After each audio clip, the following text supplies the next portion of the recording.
Yes of course எல்லா பேரண்ட்ஸும் அவங்களோட குழந்தையோட திங்ஸை மெமரபுளாக வச்சுக்கணும் தான் நினைப்பாங்க. பிகாஸ் அந்த குழந்தை வளர்ந்த பிறகு இந்த திங்ஸ்லாம் நான் உனக்காக வச்சுருந்தது, இது உனக்காக யூஸ் பண்ணது அப்படின்னு காட்டுறதுக்காக கண்டிப்பாக வச்சுருப்பாங்க. இப்போ உள்ள ஜெனரேஷனில் இருக்கிற எல்லா மாமும் ரெசனட் அந்த மாதிரி யூஸ் பண்ணிக்கிறாங்க. முன்னாடி இருக்க எல்லா பேரண்ட்ஸும் ஒரு சின்ன திங்ஸாக இருந்தாலும் கண்டிப்பாக பாக்ஸில் போட்டு வச்சுருப்பாங்க. அதே மாதிரி தான் இந்த ஆர்டரும். எனக்கு இந்த ஆர்டர் எடுக்கும்போது கொஞ்சம் எமோஷனல் ஆகிட்டேன். பிகாஸ் கிளைண்ட் கொடுத்த இந்த பேபி திங்ஸ் மட்டும்தான் இருக்குது, அந்த பேபி இப்போ உயிரோட இல்லை.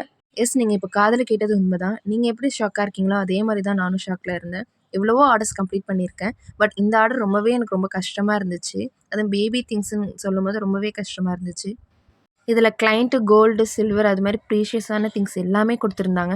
என்னோட மைண்ட் செட்டில் இருக்கிறது எல்லாமே இப்போ அந்த பேபி உயிரோடு இல்லை, அந்த பேபியோட மெமரிஸாச்சும் அவங்க கூட இருக்கும்னு கண்டிப்பாக நான் நினச்சிருந்தேன். கிளைண்ட்டு எது முடியுதோ அது மட்டும் வைங்கன்னு சொன்னாங்க. நான் ரொம்ப நேரம் அதை யோசிச்சு என்னென்ன திங்ஸ் வைக்க முடியுமோ அது எல்லாமே வச்சேன். அண்ட் ஃபைனலி கஸ்டமர் ரொம்ப ஹாப்பி. இதோட அவுட்புட் எப்படி இருக்குன்னு ஷேர் பண்ணுங்கள்.